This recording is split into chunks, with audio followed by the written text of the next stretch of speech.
Bismillahirrahmanirrahim. Assalamu alaikum dear students. I am your instructor Dr. Namra and today I will teach you about Carl Rogers' humanistic approach. Carl Rogers introduced this approach in 1940 regarding the counseling. He coined the term creativity and self-capability which leads to self-development. Holistic concepts helps the individual to realize his potential and capability by connecting him with inner conscious. It is philosophical in nature. Phenomenological approach focus on individual subjectivity of perceiving objective world. Counselor takes a passive role, guide him to find solutions to his problem. Usually it is effective in dealing with family issues, social issues, depression, anxiety and substance abuse. Humanistic approach है क्या और ये counselling में इसको क्यों use किया जाता है। सबसे पहले तो हम ये देखते हैं कि ह्यूमनिस्टिक अप्रोच ये होती है कि इसमें आप सेल्फ डिस्कवरी करते हो, ठीक है। एक इंडिविजुअल को अपनी सेल्फ पोटेंशियल का, अपनी कैपेबिलिटीज़ का जो है वो अंदाज़ा लगाता है और वो ये जानता है कि वो कितना क्रिएटिव है, कि अपने ख़ुद को सेल्फ डिस्कवर करता है, ठीक है। तो बेसिकली ये ह्यूमनिस्टिक अप्रोच है। कार्ल रॉजर ने इसको काउंसलिंग में इसलिए रिलेट किया था कि काउंसलिंग में क्या होता है कि काउंसलिंग में आप किसी को गाइड करते हो, उसके प्रॉब्लम का सोल्यूशन प्रोवाइड करते हो।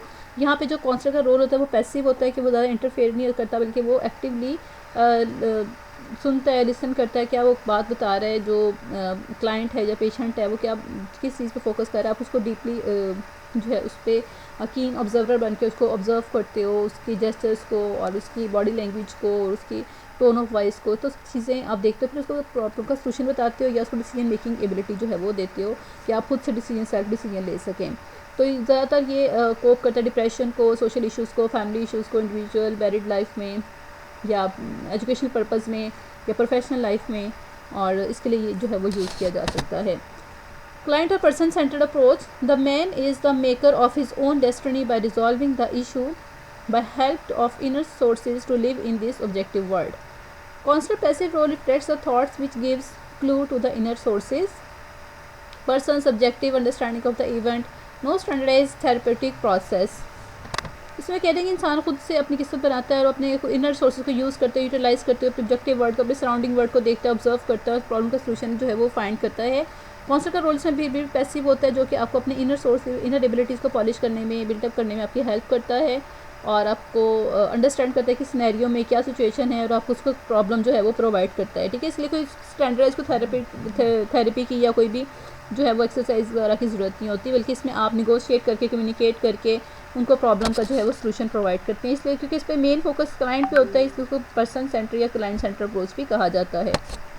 प्रिंसिपल्स क्या हैं इसके। Relationship between the client and the patient should rest on high degree of respect, equality and authenticity.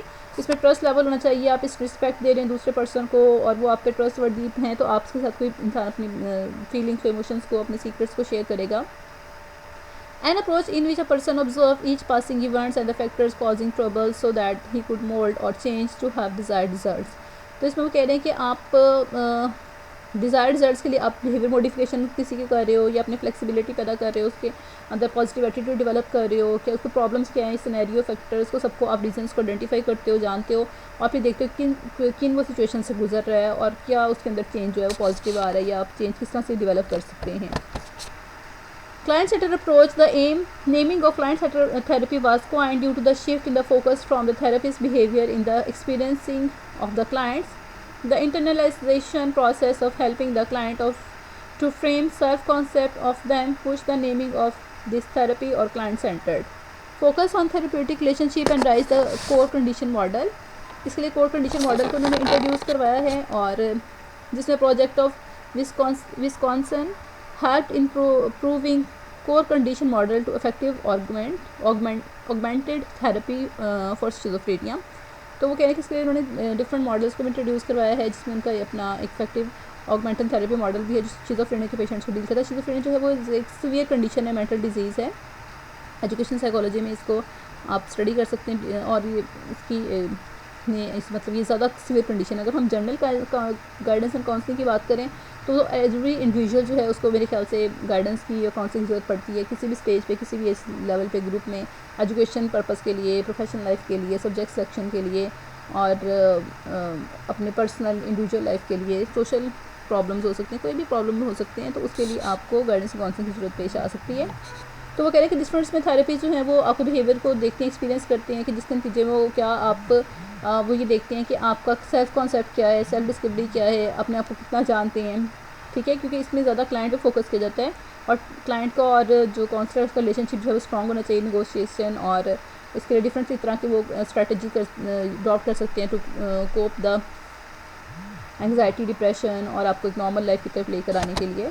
की इशूज़ में कौन कौन से हैं? इन कंग्रेंसी है, कंडीशन ऑफ वर्थ है, concept of full functioning person है। According to Carl Roger, full functioning person is the one who is well known about his abilities, about his feeling, ठीक है, जो अपनी फीलिंग से well aware है, अपनी realistic होकर सोच रहा है बियॉन्ड द थिंग्स, और वो अपनी ऑर्गेनाइज वे में वो चीज़ों के बारे में आगाह है, अवेयर है अपने एक्सपीरियंस की बेस पे, तो वो एक फुल फंक्शनिंग पर्सन है। कॉन्ग्रेंस के अकॉर्डिंग वो कह रहे हैं कि ऑथेंटिसिटी है, रियल पर्सन है, significance lies in the fact that it help to build rapport. One counsellor admits his own vulnerability and uncertainty, clients open up and put him his misery. Congruent person has natural tone, speech and gestures which increase the efficacy of therapy. Leads the therapy, healthy therapeutic relationship. Overruling psychodynamic and behavioral therapy. There is no hierarchy of doctor and patient. Attributes like equality, respect, empathy and authenticity play a key role. Patient word is replaced as client, क्योंकि इसमें आप client पे focus करते हो, तो कह रहे हैं कि अगर हम काउंसलर और क्लाइंट को देखें, जैसे पेशेंट डॉक्टर का रिलेशन होता है, focus on attitudinal change rather than behavioural change.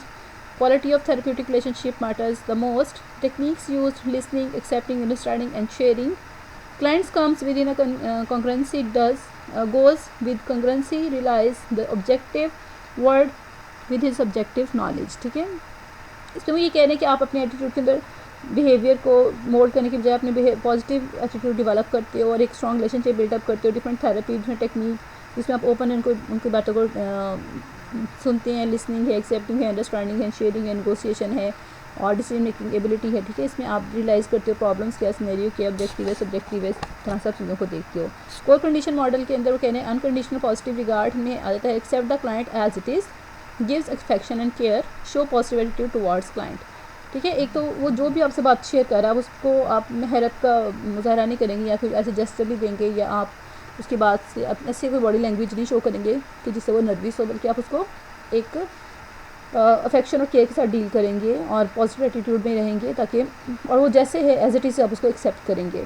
Empathy होना चाहिए। Counsellor should remain sensitive to the emotions of clients and understand it, ठीक है। वही देखिए कि उसकी इमोशंस की, वो अगर सेंसिटिव है, उसकी इमोशंस का भी ख्याल रखे और उसको अंडरस्टैंड करने की कोशिश करे, हमदर्दाना रवैया होना चाहिए। एम्पैथी सर्कल मॉडल में सबसे पहले आता है empathetic set by the counsellor है, फिर एम्पैथेटिक रेजोनेशन है, फिर एक्सप्रेस एम्पैथी है, फिर रिसीव एम्पैथी है और फिर साइकिल कंटिन्यू हो जाता है। ये इसका मॉडल बताया गया है। Thank you so much, hope so you can understand today's lecture. अल्लाह हाफिज़।